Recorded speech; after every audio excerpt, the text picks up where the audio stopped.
Guy de Maupassant est né en 1850 et mort en 1893.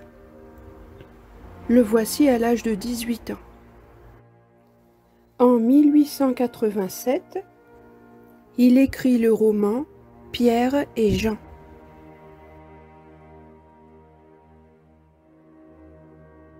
Dans sa préface, il donne une définition du roman. Le roman.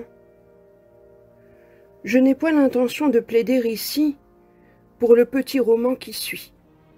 Tout au contraire, les idées que je vais essayer de faire comprendre entraîneraient plutôt la critique du genre d'études psychologiques que j'ai entrepris dans Pierre et Jean. Je veux m'occuper du roman en général.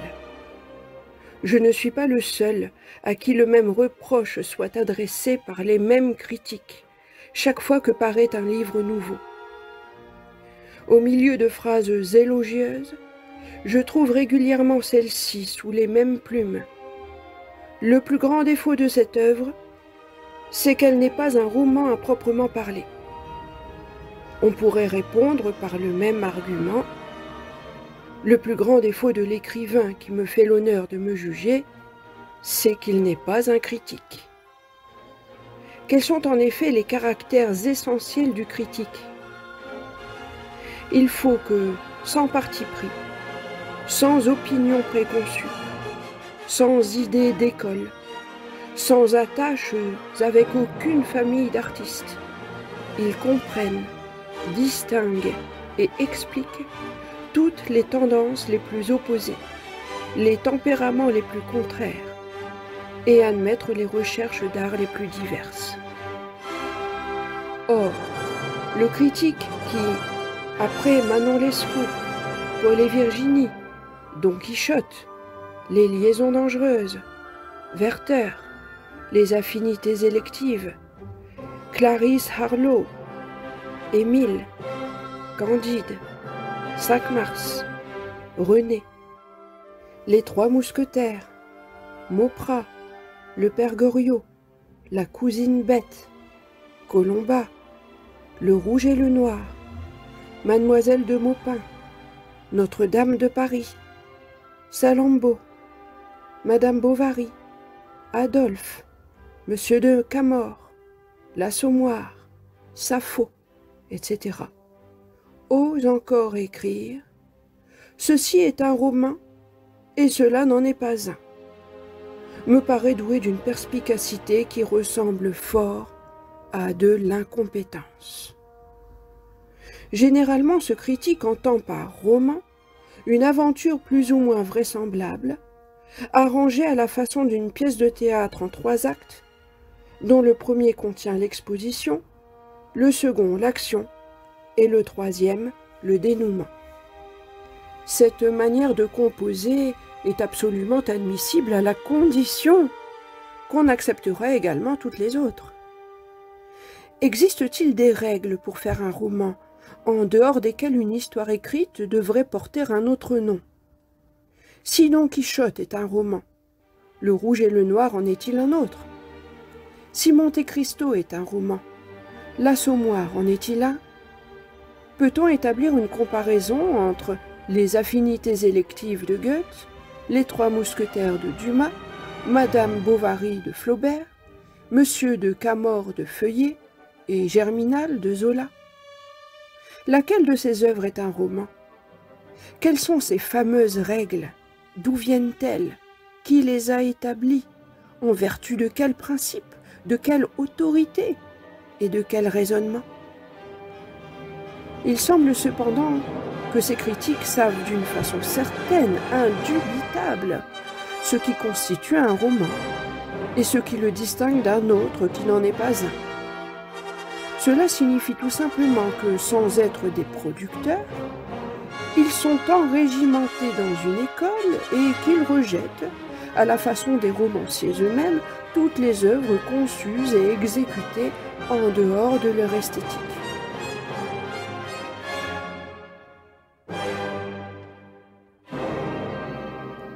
Un critique intelligent devrait au contraire rechercher tout ce qui ressemble le moins au roman déjà fait, et pousser autant que possible les jeunes gens à tenter des voies nouvelles. Tous les écrivains, Victor Hugo comme M. Zola, ont réclamé avec persistance le droit absolu, droit indiscutable, de composer, c'est-à-dire d'imaginer ou d'observer, suivant leur conception personnelle de l'art. Le talent provient de l'originalité, qui est une manière spéciale de penser, de voir, de comprendre et de juger. Or, le critique, qui prétend définir le roman suivant l'idée qu'il s'en fait, d'après les romans qu'il aime, et établir certaines règles invariables de composition, luttera toujours contre un tempérament d'artiste apportant une manière nouvelle. Un critique, qui mériterait absolument ce nom, ne devrait être qu'un analyste sans tendance, sans préférence, sans passion et, comme un expert en tableau, n'apprécier que la valeur artiste de l'objet d'art qu'on lui soumet. Sa compréhension ouverte à tout doit absorber assez complètement sa personnalité pour qu'il puisse découvrir et vanter les livres même qu'il n'aime pas comme homme et qu'il doit comprendre comme juge. Mais la plupart des critiques ne sont en somme que des lecteurs, d'où il résulte qu'ils nous gourmandent presque toujours à faux ou qu'ils nous complimentent sans réserve et sans mesure. Le lecteur qui cherche uniquement dans un livre à satisfaire la tendance naturelle de son esprit demande à l'écrivain de répondre à son goût prédominant et il qualifie invariablement de remarquable ou de bien écrit l'ouvrage ou le passage qui plaît à son imagination idéaliste, gaie, grivoise, triste, rêveuse ou positive. En somme, le public est composé de groupes nombreux qui nous crient « Consolez-moi, amusez-moi, attristez-moi, attendrissez-moi, faites-moi rêver, faites-moi rire, faites-moi frémir, faites-moi pleurer, faites-moi penser ». Seuls quelques esprits d'élite demandent à l'artiste « Faites-moi quelque chose de beau, dans la forme qui vous conviendra le mieux suivant votre tempérament. » L'artiste essaie, réussit ou échoue. Le critique ne doit apprécier le résultat que suivant la nature de l'effort, et il n'a pas le droit de se préoccuper des tendances. Cela a été écrit déjà 1000 fois. Il faudra toujours le répéter. Donc, après les écoles littéraires qui ont voulu nous donner une vision décornée, surhumaine, poétique, attendrissante, charmante ou superbe de la vie, est venue une école réaliste ou naturaliste qui a prétendu nous montrer la vérité, rien que la vérité et toute la vérité. Il faut admettre avec un égal intérêt ces théories d'art si différentes et juger les œuvres qu'elles produisent uniquement au point de vue de leur valeur artistique, en acceptant a priori les idées générales d'où elles sont nées. Contester le droit d'un écrivain de faire une œuvre poétique ou une œuvre réaliste, c'est vouloir le forcer à modifier son tempérament, récuser son originalité, ne pas lui permettre de se servir de l'œil et de l'intelligence que la nature lui a donnée. Lui reprocher de voir les choses belles ou laides, petites ou épiques, gracieuses ou sinistres, c'est lui reprocher d'être conformé de telle ou telle façon et de ne pas avoir une vision concordante avec la nôtre. Laissons-le libre de comprendre, d'observer, de concevoir comme il lui plaira, pourvu qu'il soit un artiste. Devenons poétiquement exaltés pour juger un idéaliste. Éprouvons-lui que son rêve est médiocre, banal, pas assez fou ou magnifique. Mais si nous jugeons un naturaliste, montrons-lui en quoi la vérité dans la vie diffère de la vérité dans son livre, Il est évident que des écoles si différentes ont dû employer des procédés de composition absolument opposés. Le romancier qui transforme la vérité constante, brutale et déplaisante, pour en tirer une aventure exceptionnelle et séduisante, doit sans souci exagérer de la vraisemblance, manipuler les événements à son gré, les préparer et les arranger pour plaire au lecteur, l'émouvoir ou l'attendrir. Le plan de son roman n'est qu'une série de combinaisons ingénieuses conduisant avec adresse au dénouement.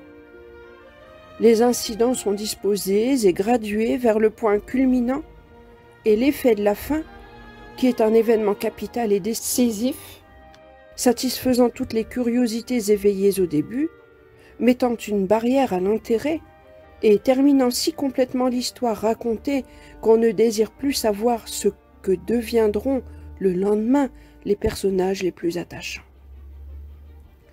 Le romancier, au contraire, qui prétend nous donner une image exacte de la vie, doit éviter avec soin tout enchaînement d'événements qui paraîtraient exceptionnels.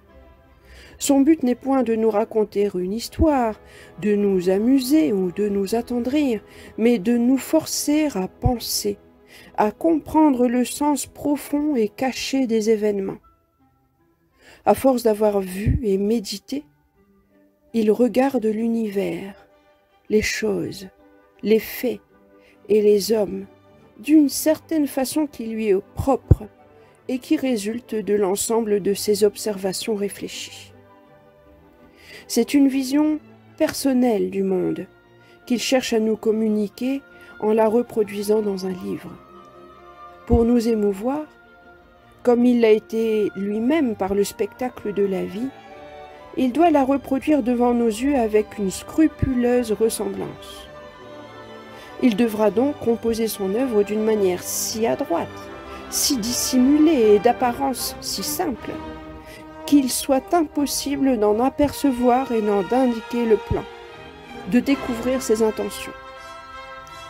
Au lieu de machiner une aventure et de la dérouler de façon à la rendre intéressante jusqu'au dénouement, il prendra son ou ses personnages à une certaine période de leur existence et les conduira par des transitions naturelles jusqu'à la période suivante. Il montrera de cette façon tantôt comment les esprits se modifient sous l'influence des circonstances environnantes, tantôt comment se développent les sentiments et les passions, comment on s'aime, comment on se hait, comment on se combat dans tous les milieux sociaux, comment luttent les intérêts bourgeois, les intérêts d'argent, les intérêts de famille, les intérêts politiques. L'habileté de son plan ne consistera donc point dans l'émotion ou dans le charme, dans un but attachant ou dans une catastrophe émouvante, mais dans le groupement adroit des petits faits constants d'où se dégagera le sens définitif de l'œuvre. S'il fait tenir dans 300 pages 10 ans d'une vie pour montrer qu'elle a été, au milieu de tous les êtres qui l'ont entourée, sa signification particulière est bien caractéristique. Il devra savoir éliminer parmi les menus événements innombrables et quotidiens tous ceux qui lui sont inutiles et mettre en lumière, d'une façon spéciale, tous ceux qui seraient demeurés inaperçus pour des observateurs peu clairvoyants et qui donnent au livre sa portée, sa valeur d'ensemble.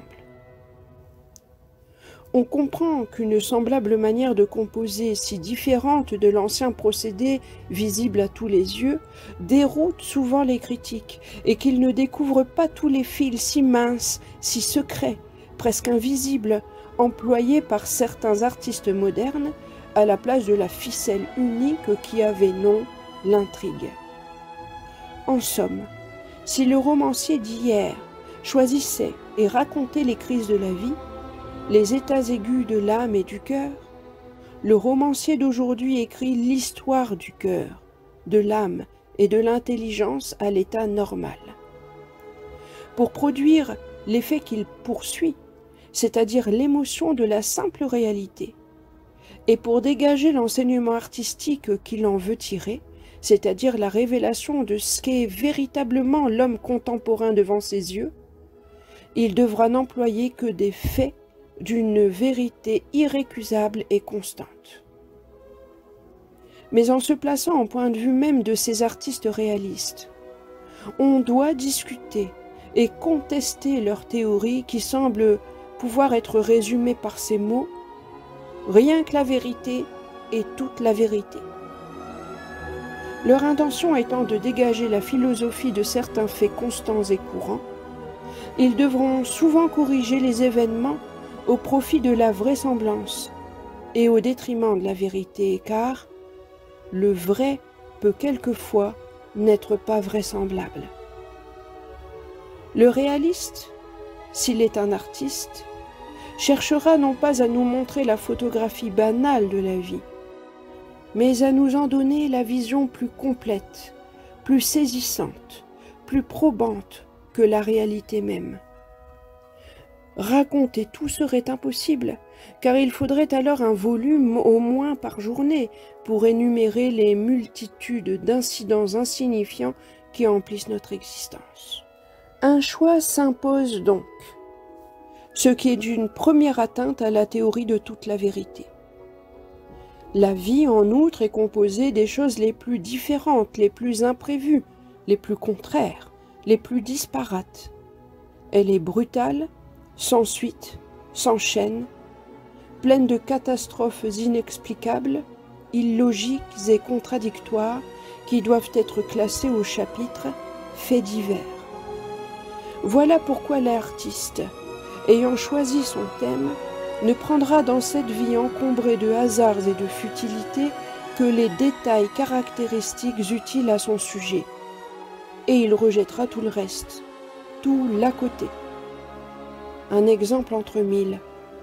Le nombre de gens qui meurent chaque jour par accident est considérable sur la Terre. Mais pouvons-nous faire tomber une tuile sur la tête d'un personnage principal ou le jeter sous les roues d'une voiture au milieu d'un récit, sous prétexte qu'il faut faire la part de l'accident? La vie encore laisse tout au même plan, précipite les faits, ou les traîne indéfiniment.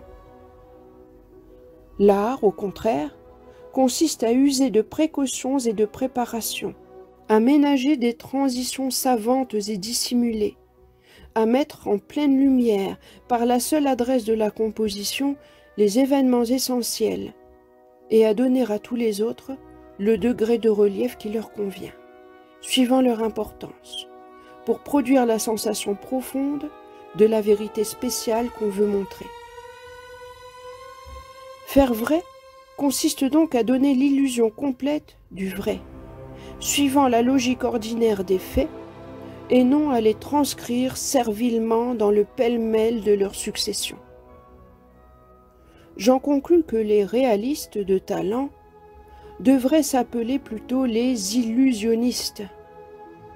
Quel enfantillage d'ailleurs de croire à la réalité, puisque nous portons chacun la nôtre dans notre pensée et dans nos organes. Nos yeux, nos oreilles, notre odorat, notre goût différents créent autant de vérités qu'il y a d'hommes sur la terre. Et nos esprits qui reçoivent les instructions de ces organes, diversement impressionnés, comprennent, analysent et jugent comme si chacun de nous appartenait à une autre race. Chacun de nous se fait donc simplement une illusion du monde, illusion poétique, sentimentale, joyeuse, mélancolique, sale ou lugubre, suivant sa nature. Et l'écrivain n'a d'autre mission que de reproduire fidèlement cette illusion avec tous les procédés d'art qu'il a appris et dont il peut disposer. Illusion du beau, qui est une convention humaine. Illusion du laid, qui est une opinion changeante. Illusion du vrai, jamais immuable. Illusion de l'ignoble, qui attire tant d'êtres. Les grands artistes sont ceux qui imposent à l'humanité leur illusion particulière. Ne nous fâchons donc contre aucune théorie, puisque chacune d'elles est simplement l'expression généralisée d'un tempérament qui s'analyse. Il en est deux surtout qu'on a souvent discuté en les opposant l'une à l'autre, au lieu de les admettre l'une et l'autre, celle du roman d'analyse pure et celle du roman objectif. Les partisans de l'analyse demandent que l'écrivain s'attache à indiquer les moindres évolutions d'un esprit et tous les mobiles les plus secrets qui déterminent nos actions, en accordant au fait lui-même qu'une importance très secondaire. Il est le point d'arrivée, une simple borne, le prétexte du roman. Il faudrait donc, d'après eux, écrire ces œuvres précises et rêvées où l'imagination se confond avec l'observation, à la manière d'un philosophe composant un livre de psychologie, exposer les causes en les prenant aux origines les plus lointaines, dire tous les pourquoi de tous les vouloirs, et discerner toutes les réactions de l'âme agissant sous l'impulsion des intérêts, des passions ou des instincts. Les partisans de l'objectivité, quel vilain mot, prétendant au contraire nous donner la représentation exacte de ce qui a lieu dans la vie, évitent avec soin toute explication compliquée, toute dissertation sur les motifs, et se bornent à faire passer sous nos yeux les personnages et les événements. Pour eux, la psychologie doit être cachée dans le livre, comme elle est cachée en réalité sous les faits dans l'existence. Le roman conçu de cette manière y gagne de l'intérêt, du mouvement dans le récit, de la couleur, de la vie remuante. Donc, au lieu d'expliquer longuement l'état d'esprit d'un personnage, les écrivains objectifs cherchent l'action ou le geste que cet état d'âme doit faire accomplir fatalement à cet homme dans une situation déterminée. Et ils le font se conduire de telle manière, d'un bout à l'autre du volume, que tous ses actes, tous ses mouvements, soient le reflet de sa nature intime, de toutes ses pensées, de toutes ses volontés ou de toutes ses hésitations. Ils cachent donc la psychologie au lieu de l'étaler. Ils en font la carcasse de l'œuvre, comme l'ossature invisible est la carcasse du corps humain. Le peintre qui fait notre portrait ne montre pas notre squelette. Il me semble aussi que le roman exécuté de cette façon y gagne en sincérité. Il est d'abord plus vraisemblable, car les gens que nous voyons agir autour de nous ne nous racontent point les mobiles auxquels ils obéissent.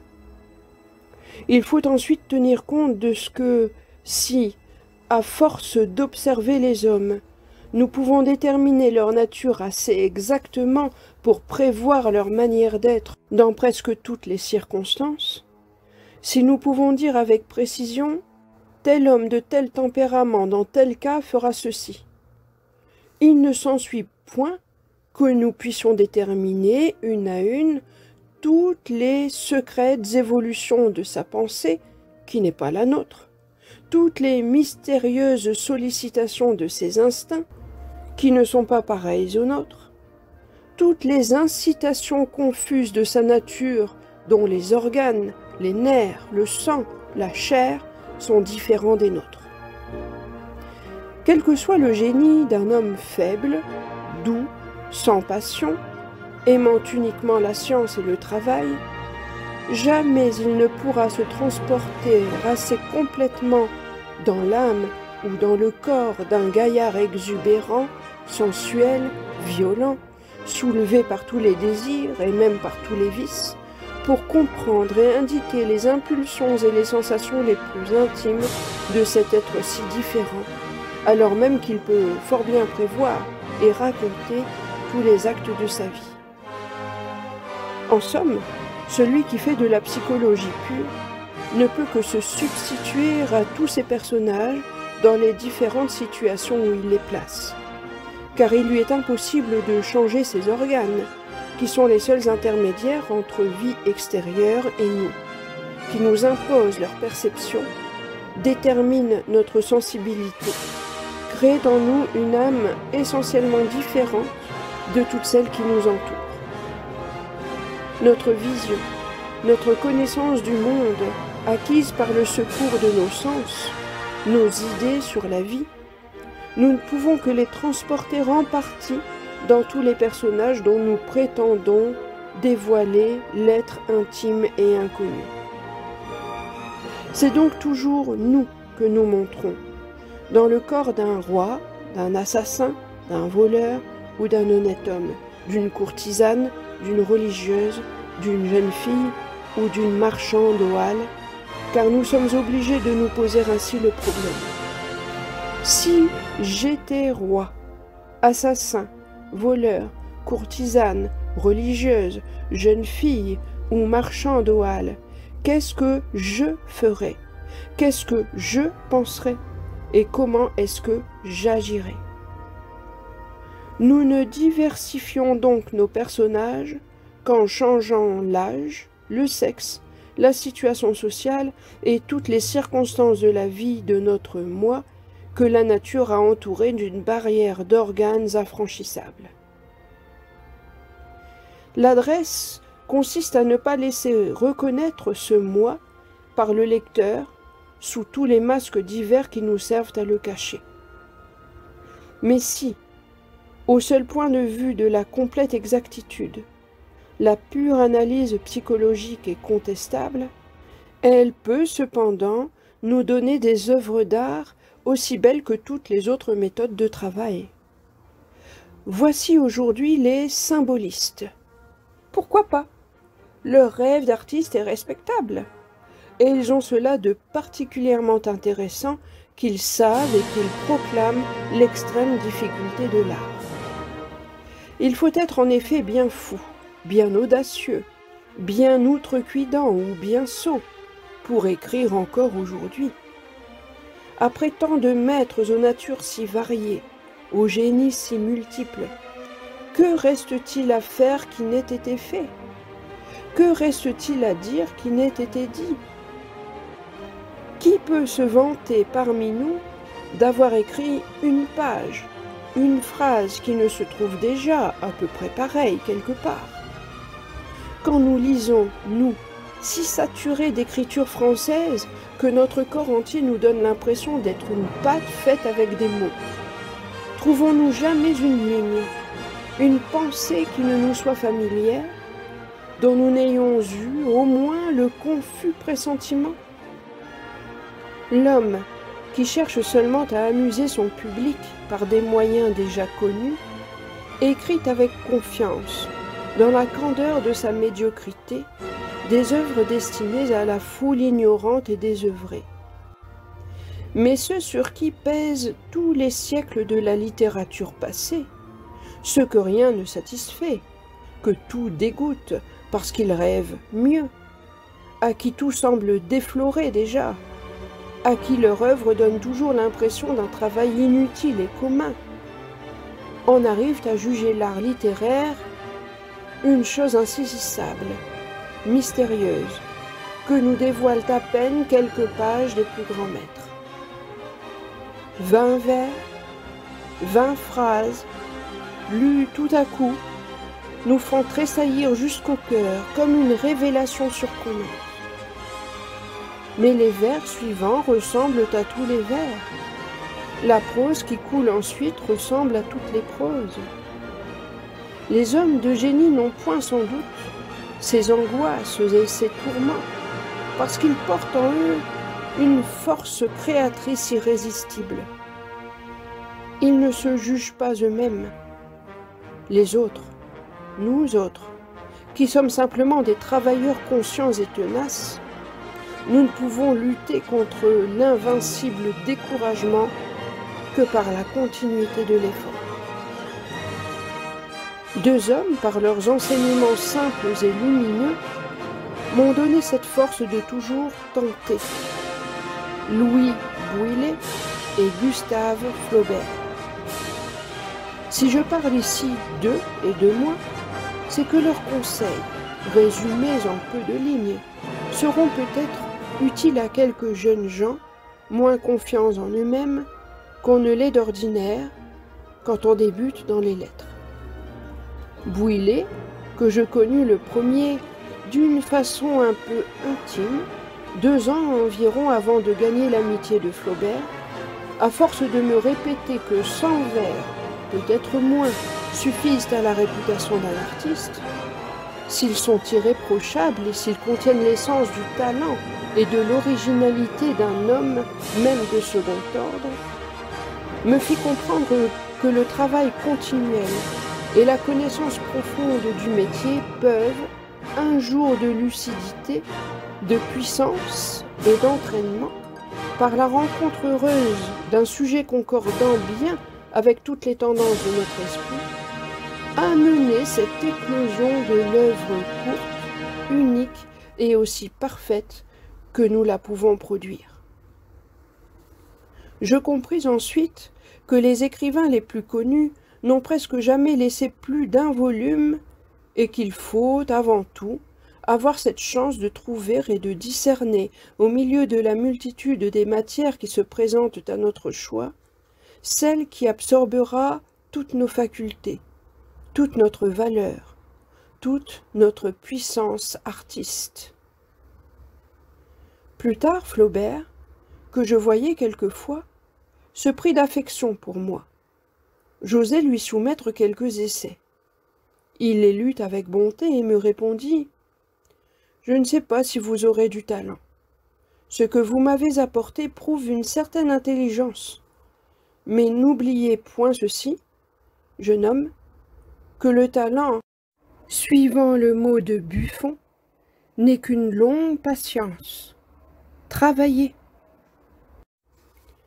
Je travaillai, et je revins souvent chez lui, comprenant que je lui plaisais, car il s'était mis à m'appeler, en riant, son disciple. Pendant 7 ans, je fis des vers, je fis des contes, je fis des nouvelles, je fis même un drame détestable. Il n'en est rien resté. Le maître lisait tout, puis le dimanche suivant, en déjeunant, développait ses critiques et enfonçait en moi peu à peu 2 ou 3 principes qui sont le résumé de ses longs et patients enseignements. Si on a une originalité, disait-il, il faut avant tout la dégager. Si on n'en a pas, il faut en acquérir une. Le talent est une longue patience. Il s'agit de regarder tout ce qu'on veut exprimer assez longtemps et avec assez d'attention pour en découvrir un aspect qui n'ait été vu et dit par personne.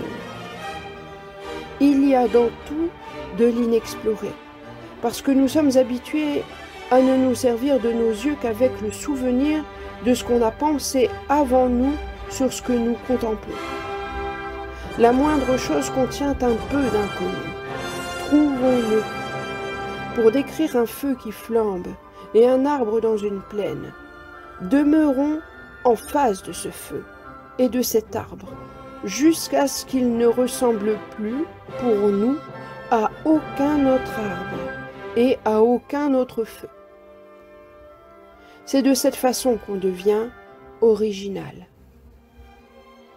Ayant en outre posé cette vérité qu'il n'y a pas de par le monde entier 2 grains de sable, de mouches, de mains ou de nez absolument pareils, il me forçait à exprimer en quelques phrases un être ou un objet de manière à le particulariser nettement, à le distinguer de tous les autres êtres et de tous les autres objets de même race ou de même espèce.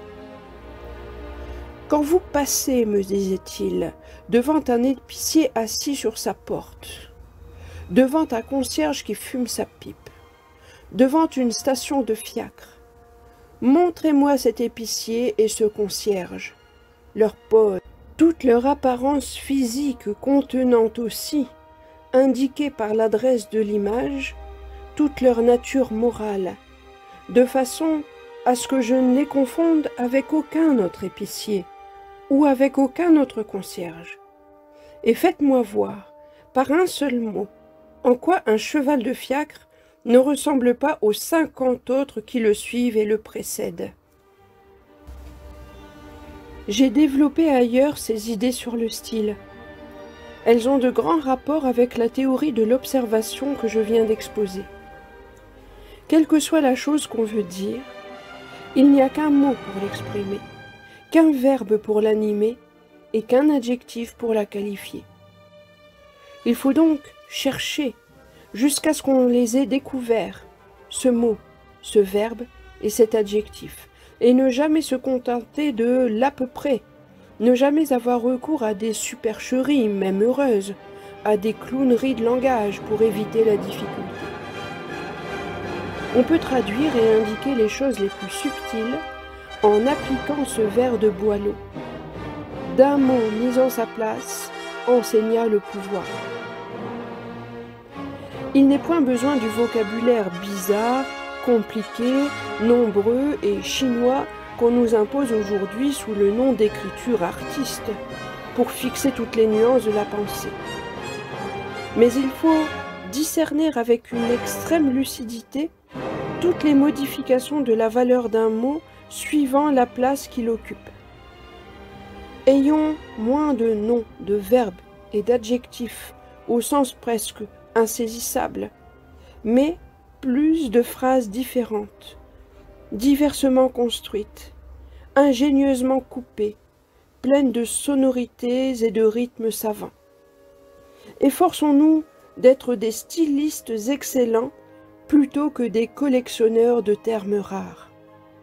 Il est en effet plus difficile de manier la phrase à son gré, de lui faire tout dire, même ce qu'elle n'exprime pas, de l'emplir de sous-entendus, d'intentions secrètes et non formulées, que d'inventer des expressions nouvelles ou de rechercher au fond de vieux livres inconnus toutes celles dont nous avons perdu l'usage et la signification, et qui sont pour nous comme des verbes morts. La langue française, d'ailleurs, est une eau pure, que les écrivains maniérés n'ont jamais pu et ne pourront jamais troubler. Chaque siècle a jeté dans ce courant limpide ses modes, ses archaïsmes prétentieux et ses préciosités, sans que rien surnage de ses tentatives inutiles, de ses efforts impuissants. La nature de cette langue est d'être claire, logique et nerveuse.